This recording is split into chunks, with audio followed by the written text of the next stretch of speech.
Hola, mi nombre es María Luisa Pro y el artículo que he publicado en Cuadernos de Bioética se titula Reflexiones sobre el sentido del dolor, el sufrimiento y la muerte.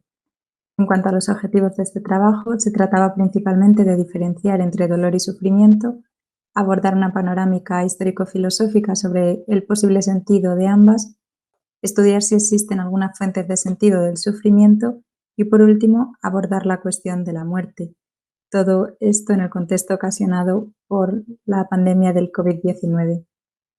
En cuanto a las conclusiones más relevantes, cabe destacar que sí que existe una diferenciación entre el dolor y el sufrimiento, siendo el dolor la función de alarma de un organismo vivo cuando algo no va mal, como puede ser pues, la sensación de hambre, un dolor de muelas, dolor de estómago, cualquier otra cosa, pues nos indica, ¿no?, que algo no va bien o que hay que solucionar algo en nuestro organismo.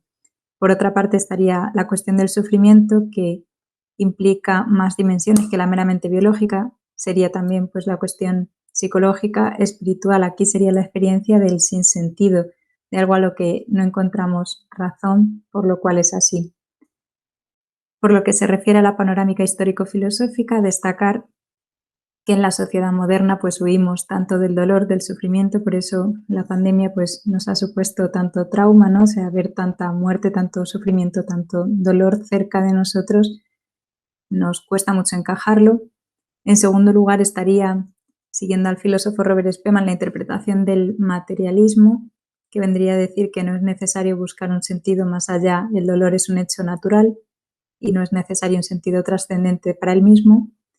En tercer lugar, se aborda la cuestión del estoicismo, cuya meta sería la impasibilidad y, a fin de evitar el dolor, un dolor extremo, se podría incluso llegar a la solución del suicidio, acabar con la propia vida para acabar así con el dolor o el sufrimiento del individuo. El budismo como solución que propone anular eso que me está haciendo sufrir.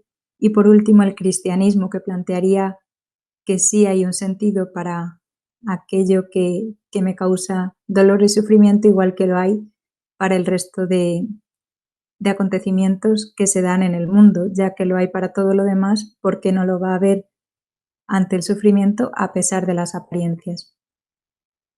En cuanto a las posibles fuentes de sentido del sufrimiento, se indica que el sufrimiento es útil en ocasiones, como quien realiza un ahorro económico en la actualidad para un bien futuro, o quien estudia para sacar unas oposiciones, o quien trae al mundo a un hijo, pues todos esos pequeños sufrimientos son realmente útiles, son por un bien mayor. En segundo lugar, se indica que el sufrimiento también nos humaniza, nos ayuda a empatizar. Pensemos en un médico que haya pasado por la misma enfermedad que tiene ahora uno de sus pacientes, pues lo entenderá mucho mejor, ¿no? También nos enseña, nos ayuda a relativizar y a dar el verdadero valor a las cosas de la vida. Y por último, tiene un valor expiatorio que puede llegar a equilibrar el mundo, decimos. Finalmente, ante la cuestión de la muerte, pues indicamos que a nivel biológico se va experimentando, esto es algo que no puede obviar ningún ser vivo, y a nivel racional somos el único ser que la conoce y no podemos dejar de pensar en ella. Espero que les resulten de utilidad estas reflexiones. Gracias por su atención.